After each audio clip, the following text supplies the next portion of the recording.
ومن يشاقق الرسول من بعد ما تبين له الهدى ويتبع غير سبيل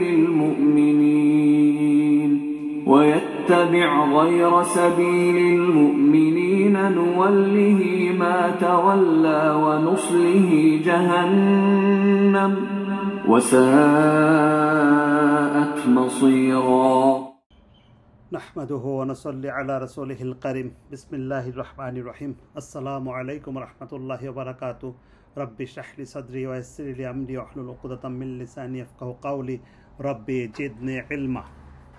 আমরা জীবনে সবাই সুখী হতে চাই এবং আমরা যে যাই করতেছি আসলে সুখী হওয়ার জন্য।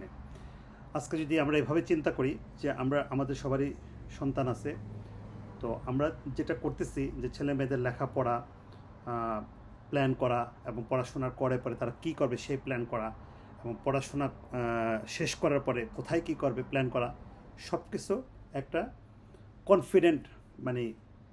কনফিডেন্ট লাইফ এবং হ্যাপি লাইফের জন্য, যে আমার সন্তান যেন কষ্টে না পড়ে, আমার সন্তান যেন কোনো ঝামেলা না পড়ে। যেমন এখনকার আমরা বাবা মারা আমরা নিজে সহ আমরা মাইগ্রেশনের চিন্তা করি, কারণ বাংলাদেশ পলিটিক্যালি এস্টাবলিশড দেশ না, নানা ধরনের সমস্যা হয় রাস্তাঘাটে, প্রচুর ট্রাফিক জ্যাম, তারপরে পরিবেশ অনেক দূষিত, ইউনিভার্সিটিতে ভর্তি হওয়া খুব কঠিন, পাশ করার পরে চাকরি আরও কঠিন, তারপরে কাজকর্ম করার পরে যে টাকা পয়সা পায় ওই টাকা দিয়ে আসলে খুব একটা বিউটিফুল লাইফ সাধারণত হয় না, কোনো না কোনো সমস্যা থেকেই যায়। তারপরে চিকিৎসা ব্যবস্থা বাংলাদেশে ডিপেন্ডস, বাট আমার এক্সপিরিয়েন্স খুবই খারাপ, ভেরি ব্যাড। আমার মাকে নিয়ে আমি বহুদিন চিকিৎসা করেছি, ডাক্তারদের আচার ব্যবহার একেবারেই ভালো না, মানে খারাপের যত নিচে যেতে পারে তত খারাপ, যাই হোক।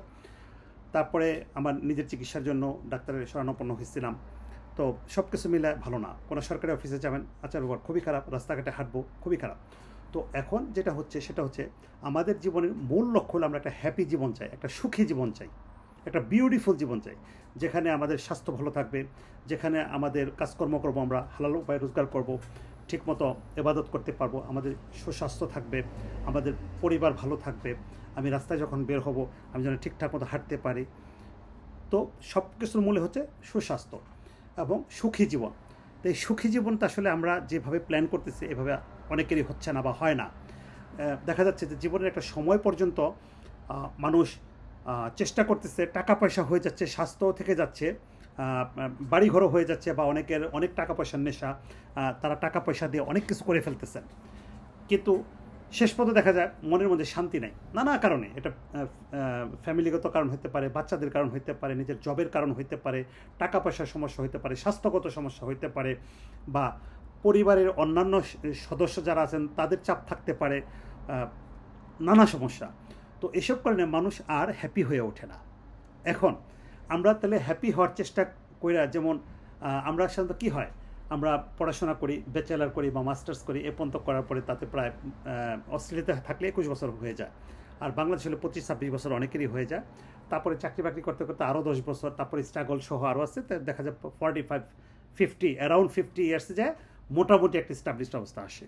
তারপরে মানুষ বাঁচে কয়দিন, কারো 60, কারো 55, কারো 60, কারো 75, এর বেশি তার সাধারণত মানুষ বাঁচে না। কিন্তু 40-র পরে এরপরে আস্তে আস্তে রোগ হওয়া শুরু হয়।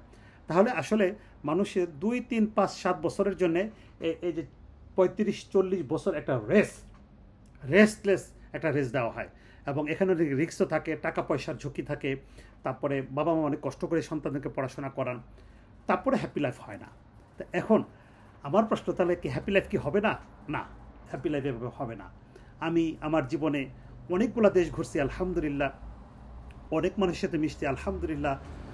যেহেতু আমার বয়স অনেক, তো সেইভাবে আমার জীবনের রাস্তাটাও অনেক লম্বা। তো আমি জীবনে সুখী মানুষ খুব কম দেখছি, খুব হাতে গোনা কয়েকজন।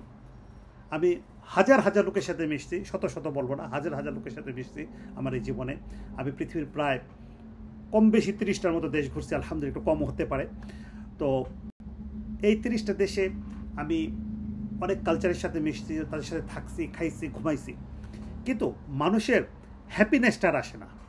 এটা কারণটা কি? কারণ হ্যাপিনেসটা আসলে আল্লাহর পক্ষ থেকে, সুবহানাল্লাহ। এটা যদি অন্তরের মধ্যে যদি শান্তি না আসে, আমরা টাকা পয়সা কামায় কোনো শান্তি আনতে পারবো না। তাহলে আল্লাহ এখানে একটা বিউটিফুল একটা আয়াত দিয়েছেন সূরা নাহল 16 নম্বর আয়াতের, এটা হচ্ছে 16 নম্বর সূরা 97 নম্বর আয়াতে, বিসমিল্লাহির রহমানির রহিম, মান আমিলা সালিহাম মিন যাকারিন আও উনসা ওয়া হুয়া মুমিনুন ফালা নুহইয়ান্নাহু হায়াতান তাইয়্যিবা ওয়ালা নাজজিয়ান্নাহুম আজরাহুম বিআহসানি মা কানু ইয়ামালুন। যে মুমিন অবস্থায় নেক আমল করে, সুবহানাল্লাহ, যে মুমিন অবস্থায় নারী বা পুরুষ হোক নেক আমল করে, আমি তাকে পবিত্র জীবন দান করব এবং তারা যা করত তার তুলনায় অবশ্যই আমি তাদেরকে উত্তম প্রতিদান দেব। সুবহানাল্লাহ। তাহলে মুমিন অবস্থায় নেক আমল করলে, পুরুষ হোক নারী হোক, তাকে আল্লাহ পবিত্র জীবন দান করবেন। তো এখানে ছোট্ট একটা তাফসিরের মধ্যে আসছে, সেটা হলো যে হায়াতান তৈয়্যিবা বলতে কি বোঝায়, যে নারী পুরুষ যে কেউ বিশ্বাসী সৎকর্ম করে আমি তাকে অবশ্যই সুখী জীবন দান করব এবং তাকে তাদের কর্মের অপেক্ষা শ্রেষ্ঠ পুরস্কার দান করব। সুবহানাল্লাহ। এখন হায়াতান তৈয়্যিবা বলতেছে পৃথিবীর জীবন, কারণ পরকালের জীবনের কথা মানুষ পরের আয়াতে বলা হয়েছে। এই সারমর্ম হলো একজন চরিত্রবান মুমিন সৎ ও ধর্মভীরু জীবনযাপনে, আল্লাহর ইবাদত ও আনুগত্যে, দুনিয়ার প্রতি অনাসক্ত, অল্পে তুষ্ট হওয়াতে যে পরিমাণ সুখ স্বাদ অনুভব করে, তা কোনো কাফের ও পাপী ব্যক্তি পৃথিবীর সকল সুখ ভোগ করলেও সে সুখ স্বাদ পায় না, সে বরং সে এক ধরনের মানসিক অশান্তি ভোগ করে। এখানে আল্লাহ সূরা তোহার ওই আয়াতটা আমরা এটার উপরে একটা ভিডিও করছি, একটা না, 2-3টা ভিডিও আছে, সুবহানাল্লাহ। সূরা তোহার 214 নম্বরেতে, অমান আ'রাদা আন যিকরি ফাইন্নাহু লাহু মাঈশাতান দনকা, যে আমার স্মরণ থেকে বিমুখ হবে তার জীবন হবে সংকুচিত। সুবহানাল্লাহ। তো এখন আসেন দেখেন, আল্লাহ এখানে বলতেছে পবিত্র জীবন, দুনিয়া এবং আখিরাত সব জায়গার কথা বলা হয়েছে। তাহলে আমরা যদি ঈমান আনি, সৎ কাজ করি, নিজের চরিত্রকে সংশোধন করি, দুনিয়াতে অল্পতে তুষ্ট হয়ে যায়, কারণ আমরা যখন সৎ কাজ করবো তখন রাসূল সাল্লাল্লাহু আলাইহি ওয়াসাল্লামকে আমরা অনুসরণ করবো, সাহাবা ইকরামদেরকে অনুসরণ করবো। রাসূল সাল্লাল্লাহু আলাইহি ওয়াসাল্লাম সাহাবাদের জীবন কী ছিল? তাদের জীবন বিলাসিতা ছিল না, কিন্তু শান্তির জীবন ছিল। তাদের জীবন এত দামি দামি জিনিস ছিল না, কিন্তু তাদের স্বস্তি ছিল, শান্তি ছিল, নিরাপত্তা ছিল। তো আসেন আমরা ঈমান আনি, রাসূল সাল্লাল্লাহু আলাইহি ওয়াসাল্লাম কোরআন আল্লাহ যেভাবে ঈমান আনতে বলছে, রাসূল সাল্লাল্লাহু আলাইহি ওয়াসাল্লাম যেভাবে ঈমান আনছেন, সাহাবা ইকরাম যেভাবে ঈমান আনছেন, আমরা ওইভাবে ঈমান আনি এবং ঈমানের প্র্যাকটিস করি।